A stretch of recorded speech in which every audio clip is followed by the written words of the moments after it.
Well, we begin this hour with reports that the United States is considering reviewing its support for the UK's claim to the Falkland Islands. In a leaked Pentagon email, an official said that America was weighing up a number of different options to punish NATO allies for failing to support the war in Iran. Donald Trump has lashed out at the Prime Minister, Sir Keir Starmer, throughout the conflict, insisting that Britain was only there when the job was already done. Well, it comes as the US president announced the ceasefire between Israel and Lebanon is being extended by 3 weeks.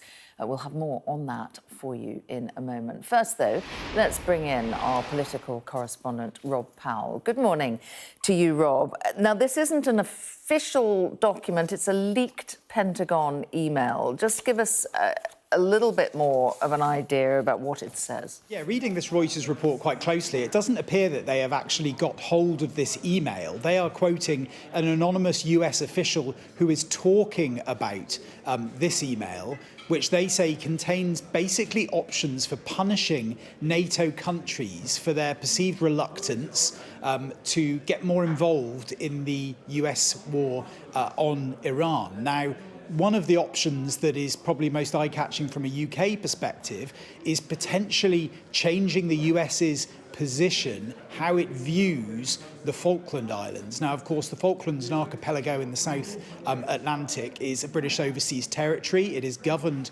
by the United Kingdom. The US position has been to recognise that the UK administers the Falkland Islands. But this email suggests that a means of punishing the UK for its position on the Iran war could be to change that position. Now, of course, Argentina has long laid claim to the Falklands as well. Javier Milei, the president there, has been agitating around that a little recently. So a US change in position, whilst largely a case of diplomacy and symbolism, it would strengthen the Argentinian position, and it would also be another blow to the US-UK relationship. Another suggestion in this email, this anonymous official tells Reuters, is potentially suspending Spain from the NATO alliance altogether. Now, it's unclear to me how that would work in practical terms. Whether the US can just unilaterally decide to do something like that seems unlikely. Spain has been a country that has been most vocally critical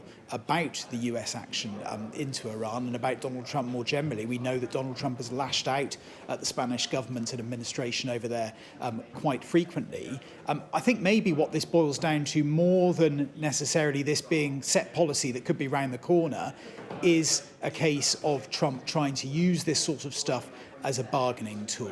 This anonymous official talking to Reuters talks about how the US, at a minimum, basically expects NATO countries to allow the US to use its bases, to give access, basing and overflight rights. That is just about the absolute baseline for NATO, according to this official. So what it says to me is that this stuff is basically being used as leverage, as a bargaining chip to try and get more support and more backing out of NATO countries for that US war in Iran. We have seen Donald Trump use issues around sovereignty before as part of a negotiation. I think he really doesn't see anything as being off the table when it comes to trying to extract as many concessions as possible, even out of allies. So it feels like that is what is happening here. In terms of what the UK would say, we haven't had any reaction from the government yet. I imagine they would reaffirm the long-standing UK position on sovereignty over the Falkland Islands, but I think they would be reluctant to get too embroiled in a war of words with what Donald Trump, or what this email from the Pentagon anyway, is saying. It'll be interesting to see if Donald Trump rows in behind some of these threats when he next goes on camera. And I think the final point I'd make is that sometimes some of these quite extraordinary threats or suggestions, they often tend to emerge from the US side when another bit of the foreign policy agenda or the Trump agenda feels like it's going awry. So maybe the fact that this stuff is emerging now is actually an indication of maybe some deeper worries about how the war in Iran is progressing.